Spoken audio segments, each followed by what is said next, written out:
धने भाजून घेणे, काश्मीरी मिरची, चटपट मिरची, खडा मसाला, तेल टाकून मसाला भाजून घेणे,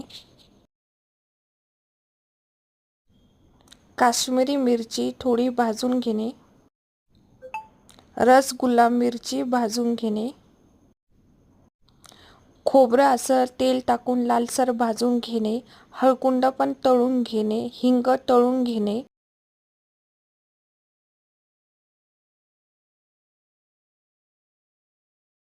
आपण 3 प्रकारच्या मिरच्या घेतल्या, रसगुल्ला, चटपटी मिरची, काश्मीरी मिरची. आपला काळा मसाला तयार झाला आहे. हा कांडपमधून दळून आणा आणि एखाद्या काचेच्या बरणीत भरून ठेवा. वर्षभर टिकणारा मसाला अगदी सोप्या पद्धतीने.